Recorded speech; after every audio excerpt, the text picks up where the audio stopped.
नमस्कार, जय हिंद, वंदे मातरम। दोस्तों, आप सभी का स्वागत है विष्णुकांत मिश्रा जी के track from this is Himanshu Mishra from Vishnukant Mishra ji के ट्रैक राष्ट्रहित शिक्षा। दोस्तों, आज हम इस वीडियो में हम विश्लेषण करने वाले हैं नई शिक्षा नीति में अहम बदलाव। यानी इस वीडियो को देखने के बाद आपके दिमाग में, जहन में कोई क्वेश्चन और कोई डाउट नहीं रहने वाला। देखते हैं इस नीति में हमारे शिक्षा क्षेत्र में क्या बदलाव आया है, क्या एक शिक्षक से लेकर एक छात्र तक असर क्या पड़ा है, वो हम पूरी तरीके से आपको ग्राफिकली समझाने वाले हैं। चलते हैं, स्टार्ट करते हैं। इसमें अहम 3 मुद्दे बहुत इंपॉर्टेंट हैं जिसको हमारे शिक्षक विभाग ने चेंज किया है। अब यहाँ तक बहुत ही कुछ परिवर्तन हो चुका है, वो आपके सामने 2 मिनट के अंदर आपके दिमाग में सेट करने वाले हैं। सबसे पहले हम बात करते हैं कि भैया कैबिनेट की बात करें तो नई शिक्षा नीति आपने बहुत सालों से सुन रहे होंगे कि भैया ये आने वाला है, ये चेंज होने वाला है। तो आखिर वो समय आ चुका है, खत्म हो चुका है समय। और 34 साल बाद आपने देखा है कि न्यू एजुकेशन पॉलिसी 2020 आ चुकी है। अब इसमें बदलाव बहुत सारे हुए हैं। बदलाव में क्या खास बात है, सबसे पहले हम 3 मुद्दों की बात कर लेते हैं कि 34 साल बाद शिक्षा नीति में बदलाव। और यहाँ पर 10वीं बोर्ड को खत्म कर दिया गया और MPhil भी बंद होगा। ये 3 हमारी हेडलाइन है। यानी हम कह सकते हैं कि मानव संसाधन मंत्रालय अब होगा शिक्षा मंत्रालय, यानी मानव संसाधन मंत्रालय भी अब पूरी तरह से शिक्षा मंत्रालय में होगा कन्वर्ट। अब बात करते हैं जो सबसे पहला बदलाव हुआ है वो 10वीं को खत्म कर दिया गया है, 10th बोर्ड को खत्म किया है। अब 10+2 की बात करते थे। जब भी हम बात कहते थे कि भाई अब हम जब भी किसी सरकारी नौकरी में हम फॉर्म डालने के लिए हमें 10+2 चाहिए होता था, तो सिंपल सी बात सुनिएगा दोस्तों कि अब 10+ यहाँ 2 खत्म करके, यानी 12वीं को खत्म करके क्या कर दिया गया है, 5-3-3-4 के पैटर्न पर डिवाइड कर दिया गया है। मतलब क्या है इसका कि 10वीं से लेकर उसके पहले का जो समय है, यानी कक्षा 9वीं से लेकर कक्षा 12वीं तक का जो 4 साल का समय है, उसमें बच्चा सेमेस्टर पढ़ाई करेगा।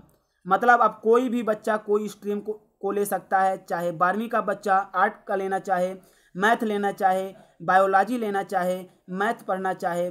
इसलिए पहले हम क्या करते थे, कक्षा 12वीं के बाद स्ट्रीम चेंज करते थे कि भैया हमको बायोलॉजी लेना है या मैथ लेना है। अब ऐसी कोई भी बात नहीं है कि कोई भी बच्चा ले सकता है, कुछ भी ले सकता है, वो अपने मनपसंद का विषय ले सकता है। क्लियर हुआ? देखिए, देसी भाषा में समझाया है दोस्तों। अब बात करते हैं कुछ हेडिंग पॉइंट की। नई शिक्षा नीति की बात करें, न्यू एजुकेशन पॉलिसी को हरी झंडी दे दी गई है। 34 साल बाद शिक्षा नीति में बदलाव हुआ। निशंक जी ने यहाँ पर, रमेश पोखरियाल निशंक ने कहा कि भैया यहाँ पर जो पहले का रास्ता था वो बंद होगा और नया रास्ता खुलने वाला है। कुल मिलाकर मैं बात करूं अगली स्लाइड पर कि 9वीं से 12वीं तक की शिक्षा आपकी परीक्षा होती थी, तक की जो आपकी परीक्षा होती थी, आप कहते थे कि भैया 10th का बोर्ड परीक्षा देना है, 12th का बोर्ड परीक्षा देना है, वो पूरी तरीके से खत्म हो गया है। अब 9वीं से 12वीं का जो होगा वो आपका होगा, उसमें आप कोई भी विषय ले सकते हैं। इंग्लिश कोई ज़रूरी नहीं है, इंग्लिश को पूरी तरीके से ख़त्म कर दिया गया है। यानी अगर चाहोगे तो फिर ले सकते हैं। और यहाँ तक कि बहुत ऑप्शन खोल दिए गए हैं जो मैं आगे स्लाइड में बताने वाला हूँ। तो सेमेस्टर एग्जाम में देना होगा परीक्षा, यानी 4 साल सेमेस्टर से गुजरने पड़ेंगे। अब बात आती है यहाँ पर अहम बदलाव। नई शिक्षा नीति के तहत अब 5वीं तक के जो छात्र होंगे उनकी तो भैया बल्ले बल्ले, यानी उनको खेल कूद सिखाया जाएगा। जो कक्षा 5वीं तक बच्चों पर ज़्यादा प्रेशर दिया जाता था, अब उनको क्या है, उनको खेल माध्यम से, मातृभाषा से में स्थानीय भाषा और राष्ट्रभाषा में ही पढ़ाया जाएगा। ये छोटे बच्चे 5वीं तक के बच्चों के लिए ही है। इसके अलावा जो हम नेक्स्ट स्लाइड में बात करने वाले हैं कि भैया बाकी के विषय अब देखिएगा। यहाँ पर खास बात करते हैं कि यहाँ अगर हम बात करें कि अंग्रेजी ही क्यों ना हो, देखिएगा अंग्रेजी पर कोई भी जोर नहीं दिया गया। हर कोई बच्चा कोई भी स्ट्रीम ले सकता है। 9वीं से 12वीं क्लास तक सेमेस्टर में परीक्षा होगी। बताया आपको फार्मूला 10+2 की जगह पर कर दिया गया है, 5-3-3-4 में कर दिया गया है। वही कॉलेज की डिग्री 3 और 4 साल की होगी। मतलब अभी तक आप BSc करते थे तो आपकी हर साल मार्कशीट मिलती थी, यानी पहली साल में आपको सर्टिफिकेट मिलेगा, दूसरे साल डिप्लोमा मिलेगा और तीसरे साल में आपको डिग्री मिलेगी। अब ये भी अहम बदलाव हैं। अब बात करते हैं बहुत ही जबरदस्त स्लाइड में कहता है कि अब मनपसंद आप विषय चुन सकेंगे। अब मनपसंद आप विषय चुन सकेंगे। स्कूल से स्ट्रीम सिस्टम खत्म किया है। अब आप क्लास वाला बच्चा, बायोलॉजी वाला बच्चा की बात करता था, कहता था कि 10th 11th और 12th के बाद हम क्या करेंगे। हम कहते थे सर कि भैया हम आर्ट लेंगे, और आर्ट वाले के लिए ये विषय था, वो मैथ नहीं ले सकता था। हम सब कहते थे कि बायोलॉजी वाला बच्चा मैथ नहीं ले सकता था, या मैथ वाला बच्चा कह सकते थे कि बायोलॉजी नहीं ले सकता था। ये क्या हम कहते थे कि कहीं ना कहीं बाउंडेशन था। अब स्कूलों से स्ट्रीम सिस्टम को ख़त्म कर दिया गया है, और कह सकते हैं कि कोई भी बच्चा किसी भी तरीके का सब्जेक्ट ले सकता है, क्योंकि सेमेस्टर मात्र बना दिया गया है। कोई भी बच्चा कुछ ले सकता है। ये एक लागू नई शिक्षा नीति में कर दिया गया है।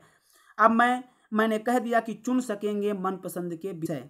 आर्ट का छात्र अगर बायोलॉजी की पढ़ाई करना चाहता है तो वो पढ़ाई कर सकेगा।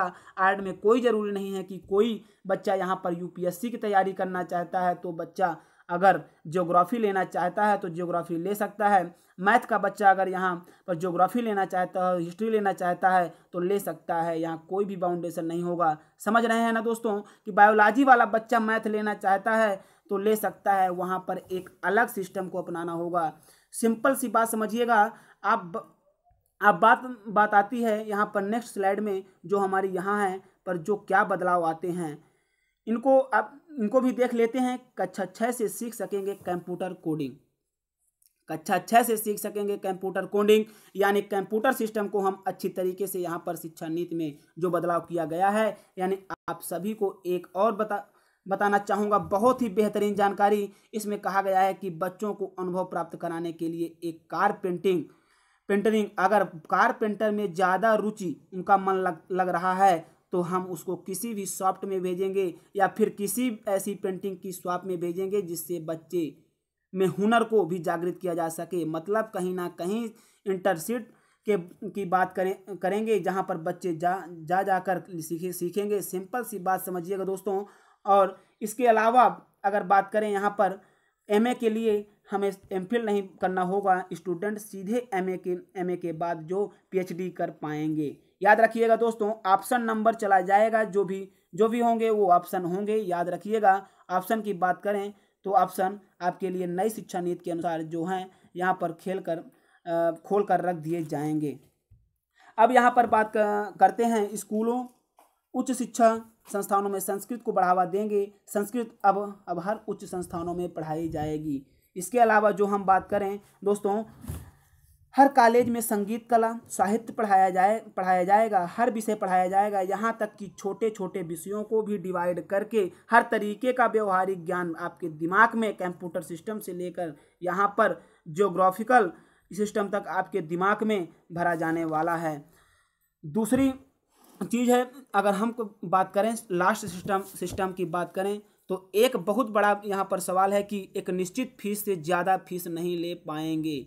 जो कॉलेज का सिस्टम अभी तक चल रहा था कि भैया प्राइवेट स्कूल में एक गरीब बच्चा नहीं जा सकता, जबकि 6 से 14 साल के बच्चों में आर्टिकल 2009 के अंतर्गत यहाँ पर निःशुल्क शिक्षा दी गई है, और उनके लिए बड़े स्कूलों में कुछ सीटें आरक्षित की गई हैं। लेकिन मनमानी ऐसी होती रही है कि बच्चों के से फीस से ज़्यादा वसूला जाता रहा, और उनके सीट को आरक्षण का कोई भी मतलब नहीं रहा।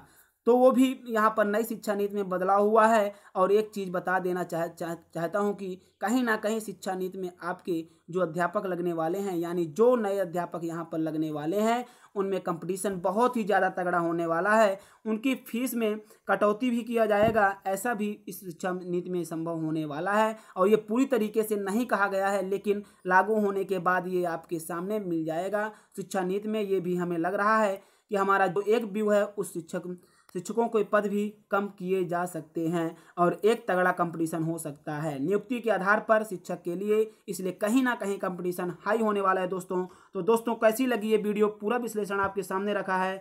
हम जरूर बताएं, अपने दोस्तों को शेयर जरूर करें। वीडियो अच्छा लगता है तो वॉच करिएगा। जय हिंद, वंदे मातरम।